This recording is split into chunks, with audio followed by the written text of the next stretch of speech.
modeling fold evolution and landscape development. We use models to predict how folds grow and how landscapes respond. Two broad families of models are used: structural and kinematic models that focus on deformation geometry and rates, and landscape evolution models that focus on erosion, sediment transport, and surface form. Increasingly, these are coupled to capture feedbacks between tectonics and surface processes. In this lesson, we will build intuition with simple diagrams and examples. First, analog modeling. Sandbox experiments compress layered sand, clay, or silicone to create miniature fold and thrust belts. Let's see a simple sandbox: layers of basal detachment and a rigid backstop. As we push from the left, thrusts and folds form, including detachment folds when a weak layer is present. Researchers can sprinkle sediment during deformation to see how sediment loading or erosion changes topography. High sedimentation tends to bury and smooth growing structures, producing broader, fewer surface folds. High erosion tends to sharpen relief and localize uplift expression, producing narrower, steeper folds. These qualitative insights from sandbox experiments help set up and interpret numerical models. Next, kinematic models. Analytical solutions predict how layers fold. For example, buckling theory relates preferred fold wavelength to layer thickness and strength contrast. Flexural slip folding relates curvature to slip between layers. For fault-related folds, fault-bend-fold equations, and the tri-shear algorithm predict fold shapes given a fault geometry and slip history. These tools are extremely useful for fitting seismic lines and bedding data. Purely kinematic models are powerful, but make simplifying assumptions. Mechanical numerical models let folds emerge from the physics. Finite element models represent layers as continuous materials, while discrete element models represent many interacting particles. When shortened, strong and weak layers buckle and faults appear as zones of high strain without prescribing them.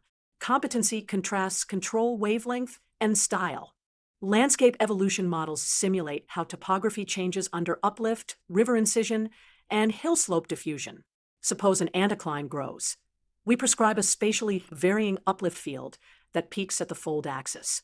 Rivers adjust, developing nick points and diversions around the crest. By changing rainfall or rock erodibility, we predict different steady-state relief for the same uplift rate.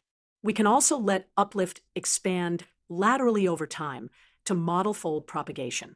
Drainage networks respond by deflecting and capturing channels, and crest elevation often decreases toward the propagating end. At orogen scale, critical taper wedge models predict when new frontal folds and thrusts form. With very efficient erosion, the wedge stays subcritical longer and thrusts jump outward farther. With slow erosion, the wedge steepens quickly and forms many closely spaced folds and thrusts. Remote sensing and geodesy inform models. Interferometric radar can measure millimeters per year of uplift on active folds. We can feed those time-dependent uplift rates into landscape evolution models to predict incision patterns over decades to centuries. Forward stratigraphic models predict where sediments deposit as structures grow. An uplifting anticline sheds coarse material into adjacent synclines, while fine material bypasses or drapes. This helps locate reservoirs and seals in subsurface studies. In practice, we iterate between data and models. We fit kinematic models to seismic reflectors and bedding dips to estimate shortening history. We compare mechanical model uplift patterns with terrace elevations or river profiles. We then refine the model to match observations and use it to predict where to measure next. To wrap up, analog models capture the feel of fold belts and the role of sedimentation and erosion.